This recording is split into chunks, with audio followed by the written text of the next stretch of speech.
അപ്പോൾ ഈ പുസ്തകത്തിൻ്റെ കൺക്ലൂഷനിലേക്ക് വരാം.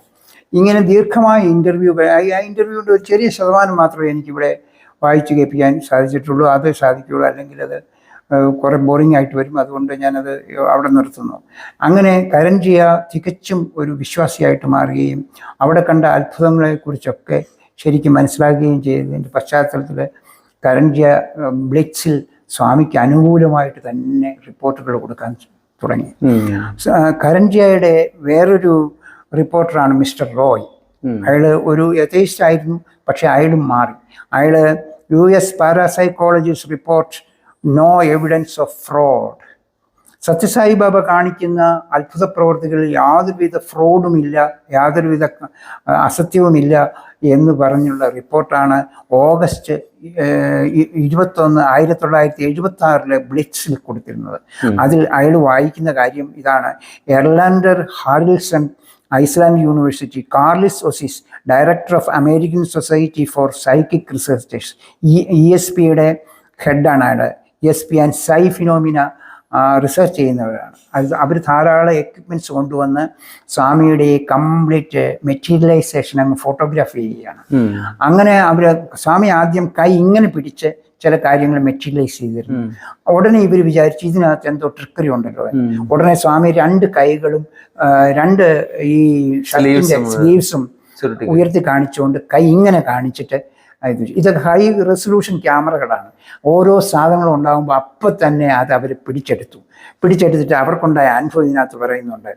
Sri Satyasai Baba's paranormal faculties at Puttaparthi. The report was presented by the signed 1975 Convention of Parapsychological Association of University of Canada, USA, following relevant portions of the report. അതായത് കാലിഫോർണിയയിൽ നടന്ന parapsychological മീറ്റിങ്ങിൽ വെച്ച്, American parapsychological മീറ്റിങ്ങിൽ വെച്ച് report സമർപ്പിക്കുകയാണ് കാർലിസ് ഓസിസ്. ഞങ്ങൾ ഇന്ത്യയിൽ 2 തവണ പോയിരുന്നു. സത്യസായി ബാബയെ പലതവണ കണ്ടിരുന്നു. അവർ bid for formal experiments was rejected. അതായത് ലാബറട്ടറി സംവിധാനങ്ങളോടുകൂടിയുള്ള ഒരു പരീക്ഷണത്തിന് സ്വാമി മുതിർന്നില്ല. എന്നിരുന്നാലും ഞങ്ങളുടേതായ എക്യുപ്മെൻ്റ് കൊണ്ട് അവിടെ നടന്ന അത്ഭുത പ്രവൃത്തികളെല്ലാം ഞങ്ങൾ റെക്കോർഡ് ചെയ്തു. അതിൽ നിന്നും ഞങ്ങൾ 14 അപ്പിയറൻസസ് 14 ഡിസപ്പിയറൻസസും ഞങ്ങൾ ഫോട്ടോഗ്രാഫ് ചെയ്തു. അപ്പിയറൻസ് എന്ന് പറഞ്ഞാൽ ആ പോർഷൻ ഞാൻ മുമ്പേ പറഞ്ഞിരുന്നുള്ളൂ. എവിടെ നിന്നോ സാധനങ്ങൾ കയ്യിൽ വരുന്നു, എവിടെ നിന്നോ സാധനങ്ങൾ കയ്യിൽ നിന്ന് അപ്രത്യക്ഷമാകുന്നു. ഇങ്ങനെ 14 സംഭവങ്ങൾ ഞങ്ങൾ കണ്ടു. ഞങ്ങളുടെ ക്യാമറ അതിൻ്റെ ഫോട്ടോ എടുത്തിരുന്നു. അത് കാര്യം കൺട്രോൾഡ് കണ്ടീഷൻസിലല്ലെങ്കിലും ജനറലായുള്ള ഒരു അറ്റ്മോസ്ഫിയറിൽ വെച്ചാണ് ഞങ്ങളിത് എടുത്തത്. 10x10 ഉള്ള ഒരു റൂമിൽ വെച്ചാണ് ഈ സംഭവങ്ങൾ മുഴുവൻ നടന്നത്. ഞങ്ങളൊക്കെ വെറും 4 അടി അകലെ വെച്ചാണ് സ്വാമിയുമായിട്ട് അഭിമുഖം നടന്നത്. എന്തെങ്കിലും ഒരു ഫ്രോഡോ ആക്ടിവിറ്റി ഉണ്ടായിരുന്നു, ക്യാമറ അത് പിടിക്കുമായിരുന്നു. യാതൊരുവിധ ട്രിക്കറിയും ഇതിനകത്ത് ഇല്ല എന്നും പറഞ്ഞുള്ള റിപ്പോർട്ടുകളാണ് കൊടുത്തിരിക്കുന്നത്. മിസ്റ്റർ റോയിയുടെ ആർട്ടിക്കിളാണ് ബ്ലിറ്റ്സ് 1976. പിന്നെ ഇതിനകത്ത് വേറൊരു കാര്യവും കൂടെ സ്വാമി കാണിച്ചു തരുന്നുണ്ട്. അതായത് സ്വാമി കാർലിസ് ഓസിസിന് സ്വാമി ഒരു റിങ് ഉണ്ടാക്കി കൊടുത്തിരുന്നു. ആ റിങ്ങിൻ്റെ നടുക്ക് ഓം സായിബാബ എന്ന് എഴുതിയിരുന്നു. അപ്പോൾ ഇവർ ഇൻവെസ്റ്റിഗേറ്റ് ചെയ്യാൻ വന്നതായതുകൊണ്ട് സ്വാമി വിചാരിച്ചു അവർക്കും ഒരു ചെറിയ പണി കൊടുക്കാം എന്നും വെച്ച് സ്വാമി ചോദിച്ചു, നിങ്ങളുടെ കയ്യിലെ റിങ് ഇപ്പം എന്ത് ചെയ്യുക, കാണിക്കാമോ എന്ന് ചോദിച്ചു. അപ്പോൾ കാണിച്ച് നോക്കിയപ്പോൾ ഈ റിങ്ങിലുള്ള സ്വാമിയുടെ പടവും ഓം എന്ന് പറയുന്നു ഡിസപ്പിയർ ചെയ്തിരിക്കും. സ്വാമി അവരോട് ചോദിച്ചു, ഇതിനുള്ള എക്സ്പ്ലനേഷൻ എന്താണ്? ഉടനെ പറയും, ഞങ്ങൾക്ക് അതിന് എക്സ്പ്ലനേഷൻ ഇല്ലെന്ന് പറയും. സ്വാമി പറയും, ശരി, ആ റിങ്ങിങ് തരൂ എന്നും പറഞ്ഞ് അവരുടെ മുമ്പിൽ വെച്ച് ഒന്ന് ഊതിയിട്ട് ഈ റിങ് അങ്ങ് തിരിച്ചു കൊടുക്കും. അപ്പൊ വിരലിൽ മാത്രം പിടിച്ചോണ്ട് ഇങ്ങനെ പിടിച്ചാണ് ഊതുന്നത്. എന്നിട്ട് തിരിച്ചു കൊടുക്കുമ്പോൾ അത് പിന്നെയും അപ്പിയർ ചെയ്തിരിക്കുന്നു. അപ്പൊ ആദ്യം ഇത് അപ്പിയർ ചെയ്ത ഓബ്ജക്റ്റ് ഡിസപ്പിയർ ചെയ്യിപ്പിച്ചു, ഡിസപ്പിയർ ചെയ്ത ഓബ്ജക്റ്റ് അതുപോലെ തന്നെ അപ്പിയർ ചെയ്യിപ്പിച്ചു. ഇവര് ഉടനെ തന്നെ അവിടുത്തെ ഏറ്റവും വലിയ മജീഷ്യൻ്റെ അടുത്ത് ചെന്ന് ചോദിച്ചു, ഇതിങ്ങനെ സാധ്യമാണെന്ന് ചോദിച്ചു. നിങ്ങൾ പറഞ്ഞ കണ്ടീഷനിൽ അങ്ങനെ അത് ഒരു മജീഷ്യന് ചെയ്യാൻ പറ്റുന്ന കാര്യമല്ല. മജീഷ്യൻ എപ്പോഴും ഒരു മറവും ഒരു ഒളിവും ഒക്കെ വേണം ഇങ്ങനെയുള്ള കാര്യങ്ങൾ. പിന്നെ കൈയുടെ പാടവും ഉണ്ടായിരിക്കണം. അതൊന്നും നിങ്ങൾ ക്യാമറയിൽ കാണിക്കുന്നില്ല, അതൊന്നും ഞാൻ കാണുന്നില്ല. അതുകൊണ്ട് ഇത് വളരെ വ്യത്യസ്തമായ ഒരു പ്രതിഭാസമാണ് എന്നും പറഞ്ഞ ഈ റിപ്പോർട്ട് ബ്ലിറ്റ്സ് ഓഗസ്റ്റ് 21, 1976 ബ്ലിറ്റ്സിൽ എഴുതിയിരിക്കുന്നതാണ്. അപ്പോൾ ഇതിനെക്കുറിച്ചൊക്കെ തർക്കിക്കുന്നവരും അല്ലെങ്കിൽ വിശ്വസിക്കാത്തവരും ഒക്കെ താല്പര്യമുണ്ടെങ്കിൽ ഈ പറയുന്ന 1970 ഓഗസ്റ്റ് 21 ബ്ലിറ്റ്സിൽ ചില ഒരുപക്ഷെ അവൈലബിൾ ആയിരിക്കും. അത് തന്നെയല്ല, ബ്ലിറ്റ്സിൽ അനേകം ആർട്ടിക്കിൾ ഈ മിസ്റ്റർ റോയ് എഴുതിയിട്ടുണ്ട്. അതൊക്കെ നിങ്ങൾക്ക് വായിക്കാവുന്നതാണ്. പിന്നെ സായിബാബയെക്കുറിച്ച് പറയുമ്പോഴത്തേക്കും ഒരു കാര്യം എല്ലാവരും ചോദിക്കുന്ന ഒരു കാര്യമുണ്ട്. ഇത്ര ശക്തിയുള്ള സായിബാബ എന്തുകൊണ്ട് നേരത്തെ ദിവംഗതനായി, എന്തുകൊണ്ട് നേരത്തെ സമാധിയായി? അതായത് സ്വാമി പ്രവചിച്ചതിനേക്കാളും 5 വർഷം മുമ്പ് സ്വാമി സമാധിയ തിരോധാനം ഉണ്ടായി. അതെന്തുകൊണ്ട് സംഭവിച്ചു എന്നുള്ളതാണ്. പക്ഷേ എനിക്ക് അങ്ങനെയുള്ളവരോട് തിരിച്ചു ചോദിക്കാനുള്ളത്, അങ്ങനെ 5 വർഷം മുമ്പ് തിരോധാനം ഉണ്ടായെങ്കിൽ, സമാധി ഉണ്ടായെങ്കിൽ, നാളിതുവരെ ചെയ്തു കൂട്ടി ഇത്രയും കാര്യങ്ങൾ ചെയ്തു കൂട്ടിയ സംഭവം ഒന്നും ഇല്ലാതായി എന്ന് കരുതണം? ഒന്നുമല്ലല്ലോ. അവിടെ വലിയ ഹോസ്പിറ്റൽ പണിതിട്ടുണ്ട്, അവിടെ എന്തെല്ലാം കാര്യങ്ങൾ, വിദ്യാഭ്യാസ സ്ഥാപനങ്ങളുണ്ട്, എന്തെല്ലാം സർവീസുകൾ നടക്കുന്നു. ഒരു ജീവിതകാലത്ത് ഒരു മനുഷ്യനും സാധിക്കാൻ പറ്റാത്ത കാര്യങ്ങളാണ് സ്വാമി ചെയ്തു വച്ചിരിക്കുന്നത്. ഇനി സ്വാമി തന്നെ പറഞ്ഞ എക്സ്പ്ലനേഷൻ ഞാൻ അതിന് പറയാം. എനിക്ക് അതായത് പോകുന്നതിന് മുമ്പായി സ്വാമി അടുത്തുള്ള ഡിവോട്ടീസിനോട് പറഞ്ഞിട്ടുണ്ട്. അതൊക്കെ പബ്ലിക് ആയിട്ട് നമുക്ക് ലഭിക്കും. അതിനെക്കുറിച്ചുള്ള ആർട്ടിക്കിൾസ് ഒക്കെ ധാരാളം വന്നിട്ടുണ്ട്. എൻ്റെ ശരീരം എൻ്റെ വില്ലിനെ താങ്ങാൻ സാധിക്കാതെ വന്നിരിക്കുകയാണ്. സത്യസായിബാബ അവതാര പുരുഷനായതുകൊണ്ട് അത്രയും വലിയ പവറായിരുന്നു ഉണ്ടായിരുന്നത്. അത് ശരീരത്തിന് താങ്ങാൻ മേലാതെ വന്നു. അനേകം വർഷക്കാൽ സ്വാമി പാരാപ്ലജിക്കായിട്ട് അല്ലെങ്കിൽ വീൽ ചെയറിൽ ഇരുന്നുകൊണ്ടാണ് സകല കാര്യങ്ങളും ചെയ്തുകൊണ്ടിരുന്നത്. എല്ലാം സങ്കല്പശക്തി കൊണ്ടും ഡിവൈൻ വില്ല് കൊണ്ട് ചെയ്തുകൊണ്ടിരിക്കുകയായിരുന്നു. അവസാനം ആ ശരീരത്തിന് ബലക്ഷയമുണ്ടായി. അങ്ങനെ ശരീരം ഉപേക്ഷിക്കേണ്ടതായിട്ട് വന്നു. അതാണ് സംഭവിച്ചിട്ടുള്ളത്. ഇത് പല അവധൂതന്മാർക്കും സംഭവിക്കുന്ന ഒരു കാര്യമാണ്. അതുകൊണ്ട് സ്വാമി അത് അക്നോളജ് ചെയ്തിട്ടുണ്ട്. അതുകൊണ്ട് ഞാൻ നേരത്തെ ശരീരം വിടുകയാണ് എന്നുള്ളത് എന്ന് വെച്ച് ഇത് നാളിതുവരെ ചെയ്തിട്ടുള്ള മാത്രമല്ല സാറേ, ചന്ദ്രകലണ്ടറിന്റെ ഒരു കണക്ക് പറയുന്നുണ്ടല്ലോ, അങ്ങനെ ഒരു എക്സ്പ്ലനേഷൻ കൊടുത്തു. പക്ഷേ അത് ഞാനത് നോക്കിയിട്ടില്ല. അങ്ങനെ ഒരു എക്സ്പ്ലനേഷൻ കൊടുത്തിട്ടുണ്ട്. അതാണെങ്കിൽ എക്സാക്ട് ഡേ ആണെന്നാണ് പറയുന്നത്. ചന്ദ്രകലണ്ടറാണ് കുറെ കൂടി. അപ്പൊ അതും കൂടെ പറയാം. വേറൊരു എക്സ്പ്ലനേഷൻ ഉള്ളത്, ഈ പറയുന്ന 89 വയസ്സ് എന്ന് പറയുന്നത് സ്വാമി മഹാസമാധി 89 വയസ്സോ 90 വയസ്സോ ഉള്ളത് എന്ന് പറയുന്നത് ചന്ദ്ര കലണ്ടർ വച്ചുള്ള കലണ്ടർ വച്ചുള്ള കണക്കുകൂട്ടൽ കൂടി നോക്കുമ്പോഴത്തേക്കും ഇത് 89-90 വയസ്സ് കൃത്യമായിട്ട് വരുന്നുണ്ട് എന്നുള്ളതാണ് വേറൊരു എക്സ്പ്ലനേഷൻ കൊടുക്കുന്നത്.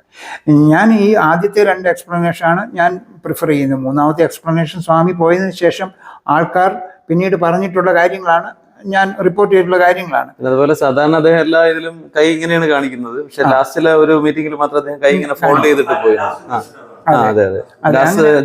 ദർശനം കൊടുത്തിട്ടാണ്. അപ്പോൾ അങ്ങനെയുള്ള ഒത്തിരിയും കാര്യങ്ങൾ ചെയ്തു കൂട്ടിയിട്ടാണ് ഇവിടുന്ന് വിട പറഞ്ഞത്. അപ്പോൾ ഈ പറയുന്നത് അത്ര വലിയ ഒരു ഒരു ഒരു അപഭംഗമായിട്ടോ അപജയമായിട്ടോ ഒന്നും കണക്കാക്കേണ്ടതില്ല. അത് ആ ചോദ്യത്തിന് പ്രസക്തിയില്ല എന്നുള്ളതാണ് വാസ്തവം. അത് നിങ്ങൾ തന്നെ ഈ കാര്യത്തിൽ ഇറങ്ങി അന്വേഷണം നടത്തുമ്പോൾ, ഗവേഷണം നടത്തുമ്പോൾ നിങ്ങൾക്ക് മനസ്സിലാകും പുസ്തകത്തിൽ കൂടി. ഇനിയിപ്പോൾ ഞാൻ വേറൊരു കാര്യം പറയാം. അതായത് സ്വാമിയുടെ അത്ഭുത പ്രവർത്തികളെക്കുറിച്ചാണ്. അത് എല്ലാവരും അറിഞ്ഞിരിക്കണം. ഞാൻ കുറേ പുസ്തകങ്ങൾ ഇവിടെ കൊണ്ടുവന്നിട്ടുണ്ട്. അതിലൊന്ന് ഞാനിപ്പോൾ പറഞ്ഞല്ലോ, ഗോഡ് ലീവ്സ് ഇൻ ഇന്ത്യ കരഞ്ചായുടെ കഴിഞ്ഞു. അതിലൊരു വലിയ ഗോൾഡൻ ബുക്കാണ്. ഞാനിത് ക്യാമറയുടെ മുമ്പിൽ കാണിക്കുകയാണ്. Baba is God in human form എന്നാണ്. നിങ്ങൾക്ക് ഇത് കാണിക്കുന്ന ബാബ ഈസ് ഗോഡ് എന്ന് മാത്രമേ കാണാൻ സാധിക്കുകയുള്ളൂ. പക്ഷെ അതിൻ്റെ താഴെയുണ്ട് ഇൻ ഹ്യൂമൻ ഫോം എന്നുള്ളത്. അത് ആ ഡിസൈനിൻ്റെ ഒരു ബുക്ക് ഡിസൈനിൻ്റെ ഒരു വ്യത്യാസമാണ്. Baba is God in human form. ഇതിനകത്ത് ഇതിൻ്റെ പ്രൊഫസർ പ്രേം ലുത്രായാണ് പ്രൊഫസർ പ്രേം ലുത്രയാണ് ഇതിൻ്റെ രചയിതാവ്. ഇതിൽ പറയാനാണെങ്കിൽ 87 അത്ഭുതങ്ങളാണ് ഇതിനെക്കുറിച്ച്, ഈ സ്വാമി നടത്തിയിട്ടുള്ള അത്ഭുതങ്ങളെക്കുറിച്ചാണ് ഇതിനകത്ത് എഴുതിയിരിക്കുന്നത്. ഇത് ആർക്ക് വേണമെങ്കിലും വാങ്ങിച്ചു വായിക്കാം. ഇതിൽ ഒരെണ്ണം miracles of transformation, justice PN Bhagavathi, ഇന്ത്യയുടെ ചീഫ് ജസ്റ്റിസ് എഴുതിയിരിക്കുന്ന ആർട്ടിക്കിളാണ്. ആർട്ടിക്കിൾസിൻ്റെ ഡീറ്റെയിൽസിലേക്കൊന്നും ഞാൻ കടക്കുന്നില്ല. പിന്നെ സുനിൽ ഗവാസ്കർ എഴുതിയ ഒരു വലിയ ലേഖനമുണ്ട് ഇതിനകത്ത്. പിന്നെ Shivraj B. Patil, formerly minister for science and technology, home minister, എഴുതിയിട്ടുള്ള Baba the living God on earth എന്നാണ് ഇതിൻ്റെ പേര്.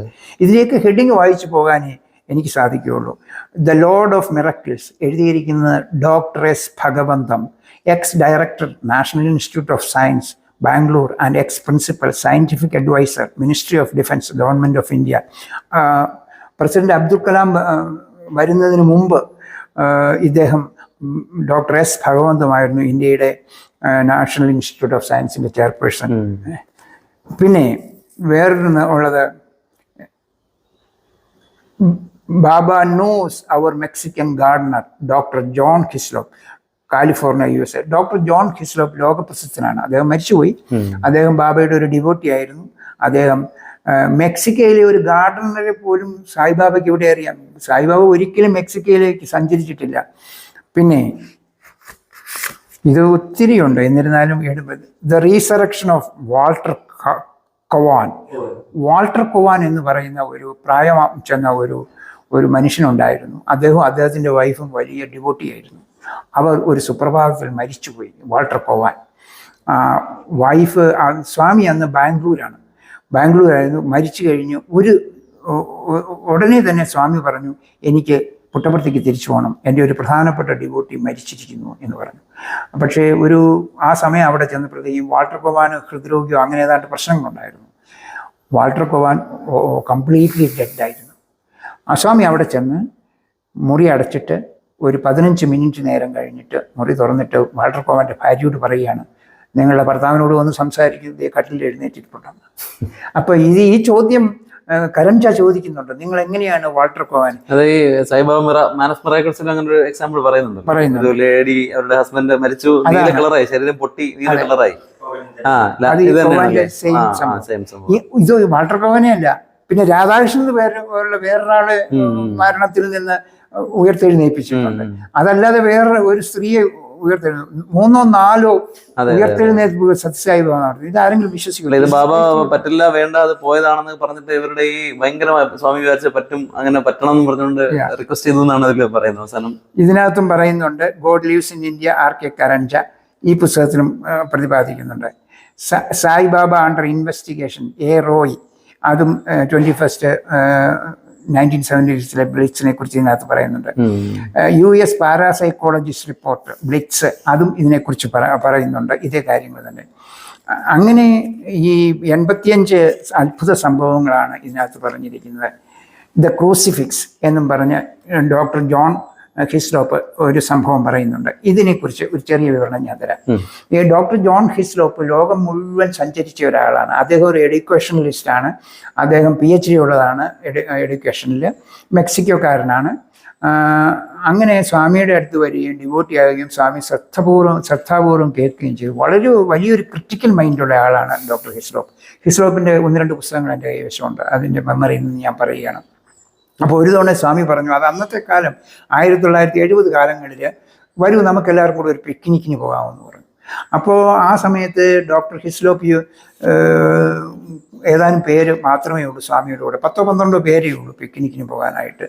പുട്ടപർത്തിയൊന്നും അത്രയും ഡെവലപ്ഡ് ആയിട്ടില്ലായിരുന്നു. ഇവരെ കൂടെ പോവുകയും ഒരു വനം എന്ന് പറയാൻ പറ്റില്ല, കുറ്റിക്കാട് പോലെ പ്രദേശത്ത് പോയി അവരവിടെ ഇരിക്കുകയും ഭജൻസ് പാടുകയൊക്കെ ചെയ്തു.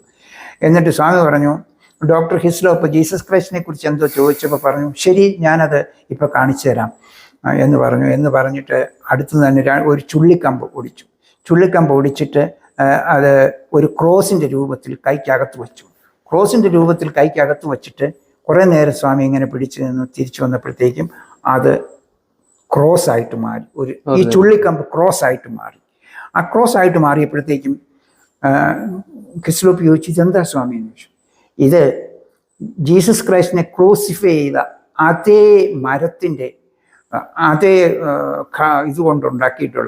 തടി കൊണ്ടുണ്ടാക്കിയിട്ടുള്ള ക്രോസാണിത്. ഇത് ഹിസ്ലോപ്പ് കൈവച്ചോളൂ എന്ന് പറഞ്ഞു. ഹിസ്ലോപ്പ് ഉടനെ വളരെ അതിശയപ്പെട്ടു പോയി ഈ ഒരു മിറക്കിൾ കണ്ടിട്ട്. അപ്പോൾ ഉടനെ ഹിസ്ലോപ്പ് ചോദിക്കുന്നത്, എന്താ സ്വാമി ഇത് മാത്രം ഒരു 10-15 മിനിറ്റ് എടുത്തല്ലോ കൈക്കകത്ത് ഇങ്ങനെ വെച്ചാണ്? അതിൻ്റെ കാരണം ഈ മരത്തിൻ്റെ ഭാഗങ്ങളെല്ലാം ദ്രവിച്ചു പോയിരിക്കുന്നു. ആ ക്രോസിൻ്റെ ഭാഗങ്ങളെല്ലാം ദ്രവിച്ച് കിടപ്പുണ്ട്. എന്നാലും ഏതാനും അംശങ്ങൾ അവിടെ തന്നെ ഉണ്ടായിരുന്നു. എവിടെ ക്രൂസിഫൈ ചെയ്ത് ജെറുസലേമിലോ അങ്ങനെ എവിടെ ജീസസ് ക്രൈസ്റ്റിനെ ക്രൂസിഫൈ അവിടെ അതിനടുത്തുള്ള അവിടെ നിന്ന് ഞാനിത് സമാഹരിച്ചെടുത്തതാണ്. അങ്ങനെയാണ് ഈ ക്രോസ് ഉണ്ടാക്കിയിരിക്കുന്നത്. നിങ്ങളിത് വെച്ചു, നിങ്ങളിതും കൊണ്ട് മെക്സിക്കോയിൽ കൊണ്ടുപോകൂ, എൻ്റെ കാര്യങ്ങളൊക്കെ നിങ്ങൾ അവിടെ ചെന്ന് പറയണം എന്ന് പറഞ്ഞു. ഹിസ്ലോപ്പ് ഉടനെ തന്നെ ഇത് വളരെ ഭദ്രമായിട്ട് സൂക്ഷിച്ചു വെച്ച് മെക്സിക്കോയിലേക്ക് യാത്ര ചെയ്തു. അവിടെ ഒരു ലെക്ചർ നടക്കുകയായിരുന്നു. എന്നിട്ട് ഈ വിവരങ്ങൾ ഡിവോട്ടീസ് ആയിട്ടുള്ള എല്ലാവരോടും പറഞ്ഞു കൊടുക്കുക. അവരൊക്കെ അതിശയം വിചാരിക്കും. അവരെല്ലാവരും തന്നെ ക്രിസ്ത്യൻ ബിലീവേഴ്സാണ്, ക്രൈസ്റ്റിൽ ബിലീവ് ചെയ്യുന്നവരാണ്. അപ്പോൾ സ്വാമി ക്രൈസ്റ്റിൻ്റെ രണ്ടാമത്തെ വരവാണ് എന്നുള്ള രീതിയിലാണ് അവർ സ്വാമിയെ കരുതിയിരിക്കുന്ന. ആ രീതിയിലാണ് പ്രാർത്ഥനകളെല്ലാം അവിടെ, സെക്കൻഡ് കമ്മിങ് ഓഫ് ജീസസ്. എന്നിട്ട് പറഞ്ഞു, ഹിസ്ലോപ്പ് പറഞ്ഞിട്ട് ഈ ക്രോസ് ഹിസ്ലോപ്പ് ആ പെട്ടിയിൽ നിന്ന് എടുത്ത് കാണിക്കാൻ തുടങ്ങി. ഉടനെ അവിടെ ശക്തമായ ഇടിവെട്ടും കാറ്റും മഴയും വരികയും വിൻഡോസൊക്കെ ശക്തമായി അടയുകയും ഒരു വലിയ പ്രകൃതിക്ഷോഭം തന്നെ അവിടെ ഉണ്ടായി. ഉടനെ എല്ലാവരും പേടിച്ചു പോയി. അത് കഴിഞ്ഞ് കുറെ കഴിഞ്ഞപ്പോൾ പ്രകൃതിക്ഷോഭം നിൽക്കുകയും അവരെല്ലാം പ്രാർത്ഥനയിൽ കൂടി ജീസസിനെയും സത്യസായി ബാബയെയും പ്രകീർത്തിക്കുകയും ചെയ്തു. ഇതേ സംഭവം മെക്സിക്കോയിൽ നിന്ന് സൗത്ത് അമേരിക്കയിലെ ഒരു രാജ്യത്തിലേക്ക് ഹിസ്ലോപ്പ് സഞ്ചരിച്ച് വിവരണം കൊടുക്കുമ്പോൾ ഇതുപോലെ സമാനമായ ഒരു സംഭവം ഉണ്ടായി. പെട്ടെന്ന് പ്രകൃതിക്ഷോഭം വരികയും ജനലും വാതിലും കൊട്ടി അടയ്ക്കുകയൊക്കെ ഉണ്ടായി. അപ്പോൾ ആദ്യം ഒരു സംഭവം ഉണ്ടായതുകൊണ്ട് ഹിസ്ലോപ്പിന് ഇതിൽ അതിശയമില്ലായിരുന്നു. അവരുടനെ പ്രാർത്ഥനയിൽ മുഴുകി ഈ കാര്യം ഇതിൽ നിന്ന് മോചനം നേടുകയും ചെയ്തു, ആ ഷോക്കിൽ നിന്ന്. പിന്നീട് ഹിസ്ലോപ്പ് തിരിച്ച് പുട്ടപർത്തിക്ക് വരികയാണ്. പുട്ടപർത്തിക്ക് വന്നപ്പോൾ സ്വാമിയോട് സ്വാമി ചോദിച്ചു, എന്താ ഉണ്ടായത്, മെക്സിക്കോയിലും അർജന്റീനയിലും ഉണ്ടായത് എന്താണെന്ന് ചോദിച്ചു. സ്വാമി, ഞാൻ ഈ വിവരം അവിടുത്തെ ഡെലിഗേറ്റ്സിനോട് പറഞ്ഞപ്പോഴത്തേക്ക് ശക്തമായ പ്രകൃതിക്ഷോഭം ഉണ്ടായി, അവിടെ ഇടിമിന്നലുണ്ടായി, കാറ്റുണ്ടായി. ഉടനെ പറഞ്ഞു, അതിൻ്റെ കാരണം എന്താണെന്നോ, ജീസസ് ക്രൈസ്റ്റിനെ ക്രൂസിഫൈ ചെയ്ത ജീസസ് ക്രൈസ്റ്റ് ശരീരത്തിൽ നിന്ന് വേർപെട്ട സമയത്ത് അതുപോലൊരു പ്രതിഭാസമാണ് അവിടെയും നടന്നത്. അതാണ് നിങ്ങൾ അവിടെ ദർശിച്ചത്. ആ ക്രോസിന് ചുറ്റും അങ്ങനെ ഒരു കാര്യമുണ്ട്. അതുകൊണ്ട് ഹിസ്ലോപ്പ് ഇനിയും തൊട്ട് വളരെ കെയർഫുൾ ആയിരിക്കണം ആ കാര്യങ്ങളിൽ ഇടപെടുന്നത് എന്ന് പറഞ്ഞ് ഉപദേശിച്ച് അങ്ങനെ നിർത്തുകയായത്. ഇത് വളരെ രസകരമായി തോന്നി ഈ ചോദ്യം, ഈ ഒരു എക്സ്പ്ലനേഷൻ ആ പുസ്തകത്തിൽ തോന്നി.